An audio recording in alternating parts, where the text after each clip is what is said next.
तो है गाइज, आज हम लोग डिस्कस करने वाले हैं फिटर लेवल 1 का क्वेश्चन बैंक गाइज, जो आपको हेल्पफुल करने वाला CITS जो एग्जाम होने वाला CITS का जो एग्जाम होगा गाइज। साथ ही यदि आप दुर्गापुर के एग्जाम देने वाले हैं सेल का, तो उसके लिए भी आपके लिए काफ़ी इंपॉर्टेंट होने वाला है लास्ट टाइम में। तो बिल्कुल हम लोग डिस्कस करेंगे पूरा 30 क्वेश्चन का। इस पहला पार्ट में, सेकंड पार्ट में 30 क्वेश्चन करके डिस्कस करेंगे। लगभग 8 तारीख को एग्जाम होने वाला दुर्गापुर का। तो गैस आपको काफ़ी अच्छा रिवीजन हो जाएगा। साथ ही अब CITS यदि फिटर ट्रेड से आप अप्लाई कर रहे हो तो गैस उसके लिए काफ़ी इंपॉर्टेंट है। पूरा के पूरा आपका एग्जाम में हेल्प आने वाला है। ये जितना भी मैं क्वेश्चन कराऊंगा क्वेश्चन बैंक से लिया गया है। तो चलिए वीडियो को शुरुआत करते हैं। उससे पहले पहली बार चैनल पर विजिट करो, जरूर सब्सक्राइब कर देना और नोटिफिकेशन को जरूर ऑन कर देना। चलिए बात करते हैं कि सबसे पहला क्वेश्चन हमारा क्या है कि देखिए, माइक्रोमीटर में टेडम लाइन एयर ग्रेजुएशन को डैश पर अंकित करते हैं। बहुत अच्छा क्वेश्चन है माइक्रोमीटर से। ऐसे क्वेश्चन आपको देखने को मिलेगा CITS के। यदि आप एग्जाम लिखने जा रहे हो तो याद रखिएगा इसका आंसर होगा बैरल पर अंकित होता है। कहाँ पे अंकित होता है? तो बैरल पर अंकित होता है। ऑप्शन नंबर बी बिल्कुल हमारे यहाँ पे सही हो जाता है। अगले क्वेश्चन की ओर बढ़ते हैं। अगला क्वेश्चन क्या है देखिए, कि ट्राई स्क्वायर के दो भाग कौन कौन से होते हैं। जैसे आपको पता है कि ट्राई स्क्वायर इस टाइप का होता है, तो इसका दो भाग कौन कौन सा होता है, तो वही क्वेश्चन में पूछा गया the 2 parts of the try square. तो देखिए इसका आंसर होगा आपका स्टॉक और ब्लेड होता है। ऊपर वाला को ब्लेड कहते हैं स्टॉक, और यहाँ पे एक गैप रहता है गाइज। तो स्टॉक और ब्लेड हमारा 2 पार्ट होते हैं। किसमें? तो ट्राई स्क्वायर में, जिसमें गाइज हम लोग बात करें किसी भी जॉब को गाइज उसका समकोण को चेक करते हैं कि वो प्लेन बना है कि नहीं। अगले बात करते हैं गाइस क्वेश्चन नंबर 3 की ओर। क्वेश्चन नंबर 3 ध्यान दीजिएगा। देखिए, माइक्रोमीटर 40.53 mm नापता है, तो यह सही पठन क्या होगा? याद रखिए, देखिए क्वेश्चन को मैं पूरा पढ़ देता हूँ। देखिए, माइक्रोमीटर में 0.03 mm ऋणात्मक त्रुटि है, यानी गाइस माइनस एरर में है किसी माइक्रोमीटर में, ठीक है। यदि माइक्रोमीटर 50.53 mm नापता है तो सही पठन क्या होगा? याद रखिएगा। इसका यदि आपको रीडिंग लेने नहीं आता तो नीचे कमेंट कीजिएगा, मैं इसका एक पूरा स्पेशल वीडियो बना के आपको देने वाला हूँ। तो याद रखिएगा इसका आंसर क्या होगा। इसका आंसर आपका होगा इसका आंसर होगा 40.56 mm। याद रखिएगा। क्वेश्चन नंबर 4 ध्यान दीजिएगा। क्वेश्चन नंबर 4 क्या है कि जब डैश का बना वर्कपीस को ड्रिल करते हैं तो केरोसिन तेल का प्रयोग प्रतिस्थापन के रूप में होता है। याद रखिए कौन सा जॉब में हम लोग केरोसिन तेल का उपयोग करते हैं, मतलब कौन सा मेटल का यदि हम लोग वर्कपीस बना रहे हैं तो जिसमें हम लोग केरोसिन तेल का उपयोग करते हैं। तो याद रखिएगा इसका आंसर होगा आपका ऑप्शन नंबर सी, एल्यूमिनियम। याद रखिए एल्यूमिनियम को कोई वर्कपीस में हम लोग ड्रिल करते हैं तो एज ए कूलेंट के रूप में हम लोग किसका उपयोग करते हैं? तो केरोसिन का उपयोग करते हैं। ऑप्शन नंबर सी बिल्कुल हमारे यहाँ पे सही है कि एल्यूमिनियम ही होगा। अगले क्वेश्चन नंबर 5 की ग्राइंडिंग व्हील पर निम्न में से कौन सा आबंध अति प्रयुक्त होता है? काफ़ी अच्छा क्वेश्चन है। तो याद रखिएगा इसका आंसर होगा आपका विट्रिफाइड, यानी ऑप्शन नंबर ए बिल्कुल हमारा सही है कि विट्रिफाइड का अति प्रयुक्त होता है ग्राइंडिंग व्हील पर। अगले क्वेश्चन की ओर बढ़ते हैं। क्वेश्चन नंबर 6 देखिए, फिगर से रिलेटेड कि नीचे देखिए आरेख में निम्न में से कौन सा क्रॉस पिन हैमर है।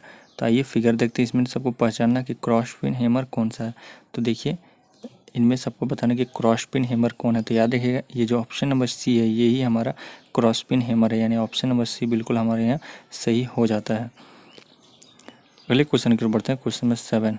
क्वेश्चन नंबर 7 क्या है कि देखिए, सामान्य उद्देश्य के लिए बेंच वाइज को डैश की ऊंचाई पर लगाते हैं। तो याद रखिएगा सामान्य कार्यों के लिए 106 सेंटीमीटर पर हम लोग फिक्स करते हैं। किसको? तो बेंच वाइज को। देख लीजिएगा, for general purpose A bench wise is a fix eight A height of 106 centimetre. याद रखिएगा। अगले क्वेश्चन की ओर बढ़ते हैं। Question number 8। क्वेश्चन नंबर 8 क्या है कि देखिए, नीचे दिए आरेख में मशीन को पहचाने। एक मशीन दिया हुआ है नीचे में, इस मशीन को आपको पहचानना है। बताइए ये कौन सा मशीन है। आपने यदि वर्कशॉप किया होगा तो इस मशीन को आप पहचानते होंगे। तो याद रखिए ये कौन सा मशीन है। तो याद रखिएगा ये एक आपका, ये बताइए आपको बताना होगा ये कौन सा मशीन है। तो याद रखिए ये बताइए ये कौन सा मशीन है। याद रखिए ये एक स्लॉटर मशीन है। जैसे कि आपने फिगर में देख रहे हो ये क्या है, तो ये एक स्लॉटर मशीन है। बढ़ते हैं आगे क्वेश्चन नंबर 9 की ओर। क्वेश्चन नंबर 9 क्या है देखिए, क्वेश्चन नंबर 9 आपका लेथ मशीन से है कि खराद मशीन का वेट डैश का बना होता है। काफ़ी इंपॉर्टेंट क्वेश्चन है। तो याद रखिएगा कास्ट आयरन का बना होता है। क्या? तो लेथ मशीन का जो बेड होता है वो किसका बना होता है? वो होता है कास्ट आयरन का। अगले क्वेश्चन नंबर 10 क्या है कि निम्न में से कौन सा सेंट्रल लेथ का भाग नहीं है। सेंट्रल लेथ भी कई प्रकार के होते हैं, तो जो सेंट्रल लेथ हैं इनमें से कौन सा वो एक पार्ट नहीं है। तो याद रखिएगा इसका आंसर होगा आपका अर्बर। अर्बर जो कि सेंट्रल लेथ का पार्ट नहीं होता है। क्वेश्चन नंबर 11 की ओर चलते हैं। क्वेश्चन नंबर 11 क्या देखिए, फिर से फिगर से रिलेटेड कि नीचे दिए गए आरेख में से लेथ द्वारा किए जा रहे कार्य को पहचाने। ये आपका लेथ मशीन है, इसमें कुछ वर्क हो रहा है, इस वर्क को आपको पहचानना कि कौन सा वर्क हो रहा है। तो याद रखिए इसका आंसर आपका क्या होगा, इसका आंसर आपका होगा, इसका आंसर होगा आपका नर्लिंग। नर्लिंग का काम हो रहा है किस पे, तो लेथ पे, जो कि फिगर में दिखाया गया है। यहाँ पे काम किसका हो रहा है, तो देखिए यहाँ पे नर्लिंग का काम किया जा रहा है लेथ मशीन के द्वारा। क्वेश्चन नंबर 12, क्वेश्चन नंबर 12 क्या है कि निम्न में से कौन सा धातु सबसे हल्का होता है। तो याद रखिए एल्यूमिनियम सबसे हल्का धातु होता है। अगले क्वेश्चन की ओर बढ़ते हैं। अगले क्वेश्चन क्या है कि नीचे दिए गए आरेख में गेज को पहचाने, आपको पहचानना कि ये कौन सा गेज होता है। याद रखिएगा ये एक वायर गेज है। ऑप्शन नंबर बी बिल्कुल हमारे यहाँ सही है। क्वेश्चन नंबर 14 क्या है, क्वेश्चन नंबर 14 ध्यान दीजिएगा कि निम्न में से कौन सा अर्ध तरल स्नेहक का उदाहरण है। Which of this as example of semi liquid lubricant. तो याद रखिएगा इसका आंसर होगा ग्रीस। ग्रीस आपका सेमी लिक्विड लुब्रिकेंट के अंतर आता है, यानी ऑप्शन नंबर बी बिल्कुल हमारे यहाँ सही है। याद रखिए ग्रीज एक क्या है, तो अर्ध तरल स्नेहक। अगले क्वेश्चन की बढ़ते हैं, क्वेश्चन नंबर 15। पहले क्वेश्चन देख लेते हैं, फिर आपका ऑप्शन देखेंगे कि लगभग सभी मशीन कार्यों में अति सामान्य रूप से प्रयुक्त होने वाला कटाई तरल पदार्थ कौन सा है। बहुत अच्छा क्वेश्चन है कि सामान्य रूप से हम लोग जो भी कटाई करते हैं उसमें से किसका उपयोग हम लोग सबसे ज़्यादा करते हैं। तो याद देखिए सॉल्युबल ऑयल का हम लोग ज़्यादा उपयोग करते हैं, यानी ऑप्शन नंबर ए बिल्कुल हमारे यहाँ पे सही आंसर है। अगले क्वेश्चन की ओर बढ़ते हैं कि अगला क्वेश्चन देखिएगा तो क्या लिखा है कि छेद को अंतिम रूप देने के लिए और बड़ा करने के लिए किस कटाई औजार का प्रयोग करते हैं। तो याद रखिएगा हम लोग किसका प्रयोग करते हैं, तो हम लोग रीमर का प्रयोग करते हैं, यानी ऑप्शन नंबर सी बिल्कुल हमारे यहाँ पे सही आंसर है। अगला क्वेश्चन की ओर बढ़ते हैं। देखिए अगला क्वेश्चन कि विद्यमान छेद के अंत में वेबलिंग की क्रिया को हम लोग डैश कहते हैं, क्या कहते हैं, इंपॉर्टेंट क्वेश्चन है, तो ध्यान दीजिएगा इसको हम लोग काउंटर सिंकिंग कहते हैं। ऑप्शन नंबर डी हमारे यहाँ सही आंसर होता है 17 नंबर का। क्वेश्चन नंबर 18 क्या है कि नीचे दिए गए आरेख में रेती फाइल से कट दिखाया गया है, यह किस प्रकार का कट है। आपको नीचे एक फाइल का कट दिखाया गया, आपको बताना है कि ये कौन सा कट है। तो याद रखिएगा ये हमारा रैप्स कट का एक प्रकार का फाइल है, रैप्स कट फाइल है हमारा, यानी ऑप्शन नंबर डी हमारा बिल्कुल सही है कि रैप्स कट का ये हमारा फाइल है। अगला क्वेश्चन क्या है कि अगला क्वेश्चन भी फिगर सही है कि हेक्सा ब्लेड के दांत के नीचे दिखाए गए अनुसार मोड़ते हैं, इसे डैश कहते हैं। बहुत अच्छा क्वेश्चन है। तो ये आपका सेट, यानी ऑप्शन नंबर सी बिल्कुल सही है, ये सेट के अनुसार मुड़ा हुआ है, यानी इसका ऑप्शन नंबर सी बिल्कुल हमारा सही हो जाता है। अगले क्वेश्चन की ओर बढ़ते हैं, क्वेश्चन नंबर 20। क्वेश्चन नंबर 20 हमारा क्या दिया हुआ देखिएगा।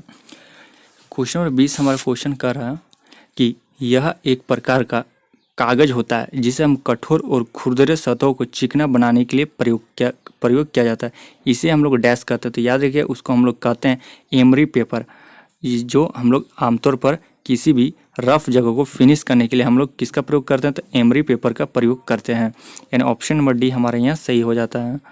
अगले क्वेश्चन की बढ़ते हैं, क्वेश्चन नंबर 21। क्वेश्चन नंबर 21 भी फिगर से रिलेटेड है, ताकि देखिए आपको CITS का एग्जाम हो गया, सेल हो, भेल हो, कोई भी DRDO इसरो कोई भी एग्जाम आपको फिगर रिलेटेड आपको क्वेश्चन पूछा ही जाएगा। देखिए क्या कि नीचे दिए गए आरेख में 4 विभिन्न मिश्र इस्पातों का स्पार्क गुण को बताया गया, ठीक है। निम्न में से कौन उच्च इस्पात कार्बन यानी high speed high carbon steel का प्रतिनिधित्व करता है। तो याद रखिएगा सबसे ज़्यादा आपका ऑप्शन नंबर ए, यानी ऑप्शन नंबर ए बिल्कुल जो ये फिगर है ऑप्शन नंबर ए वाला फिगर, यही आपका बिल्कुल सही आंसर है। तो यानी ऑप्शन नंबर ए बिल्कुल हमारा सही आंसर हो जाता है, याद रखिएगा। क्वेश्चन नंबर 22 क्या करा कि निम्न में से कौन ऑक्सी एसिटिलीन प्रकार का नहीं है। बहुत अच्छा क्वेश्चन है। तो याद रखिए इसका आंसर होगा आपका न्यूट्रॉन फ्लेम, यानी प्राकृतिक लॉ हमारा ऑक्सी एसिटिलीन प्रकार का लॉ नहीं होता है। याद रखिए ऑप्शन नंबर बी हमारे यहाँ बिल्कुल सही है इस क्वेश्चन के लिए। क्वेश्चन नंबर 23 की ओर चलते हैं। क्वेश्चन नंबर 23 हमारा क्या है देखिए कि किए गए ड्रिल के आकार से छेद का आकार बड़ा है, यह निम्न कारण के कारण हो सकता है। बहुत ही अच्छा वर्कशॉप रिलेटेड क्वेश्चन आपको पूछा जाएगा कि प्रयोग किए गए ड्रिल के आकार से छेद का आकार बड़ा है, यह निम्न कारण से हो सकता है। किस कारण से ऐसा हो सकता है, बहुत ही अच्छा क्वेश्चन है। तो याद रखिए इसका आंसर होगा आपका कटिंग एज की असमान लंबाई यदि हो तो ऐसा कारण हो सकता है नहीं। ऑप्शन नंबर डी बिल्कुल हमारे यहाँ सही हो जाता है। क्वेश्चन नंबर 24 क्या है? क्वेश्चन नंबर 24 हमारा क्या कहता है कि देखिए, यदि बेंच वाइज बहुत ज़्यादा कसा हुआ है तो किस प्रकार का दोष होने की संभावनाएं होती है। इसी तरह रिलेटेड आपको क्वेश्चन पूछा जाएगा। वर्कशॉप रिलेटेड आपसे क्वेश्चन हमेशा एग्जाम में पूछा जाएगा, तो याद रखिएगा इसका आंसर होगा स्पेंडल। संभावना होती है तो स्पेंडल।